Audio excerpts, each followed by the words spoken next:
जय जगन्नाथ। आसतु आम आज रज पाई पोड़पिठा प्रस्तुत करवा। से पुणी आंबरे तैयारी करवा। आज आम आंब पोड़पिठा प्रस्तुति पाई मु काली राति 2 कप बिरी को भिजाई नहीं ताकू एबे सकाळु बाटी 5 ରୁ 6 घंटा रखी नेबी।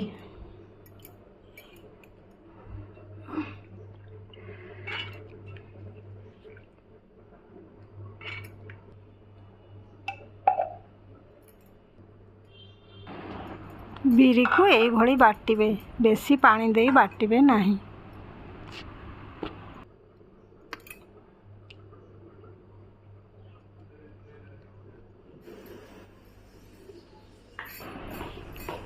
बाटी सारिबा परे बिरी को 5 मिनिट भल भाबे गोलाई नेबा, तापरे रेस्ट पाई रखी नेबा।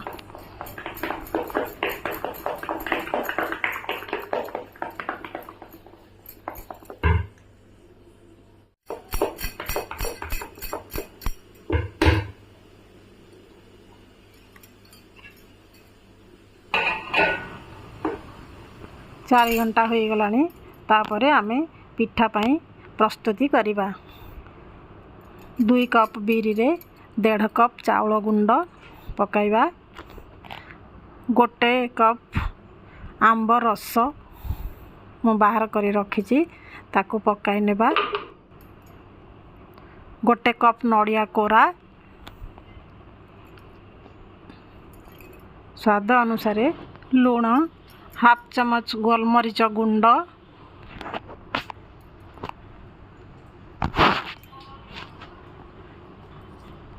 1 कप रु टिके कम गुड़, किछि खिसमिस और काजू पकाई ताकू पुणी 3 ରୁ 4 मिनिट भल भाबे फेंटी नेबा।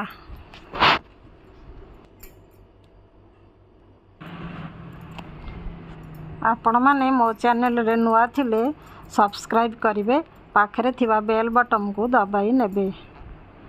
कमेंट रे यम्मी लिखिबा को निश्चय चेष्टा करिवे।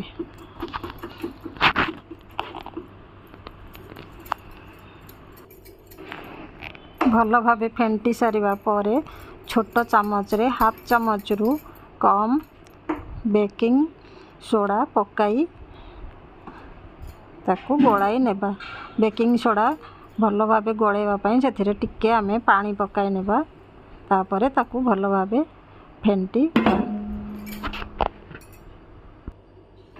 एहाकू गोलाइबा समय रे मु चूली रे प्रेशर कुकर बसाई गरम करी नैछि।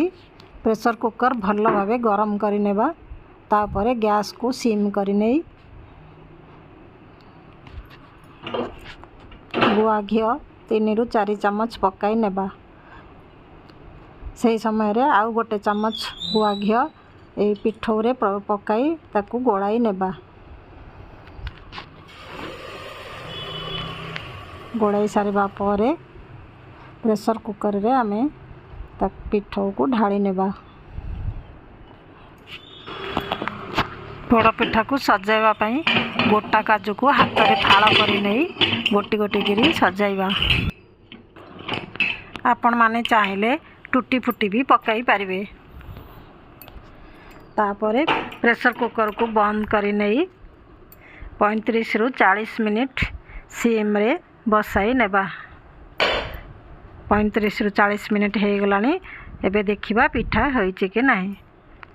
छुरी मारी कि काठी रे केंची देखि नेबा पिठा होईची कि नाही। पिठा हमर प्रस्तुत हो जाइची। देखंतु मो पिठा को आधा घंटा परे ठंडा करी नै बाहर करी नैछि। आसंतु आमे रजरे प्रस्तुति करिबा पोड़ पिठा।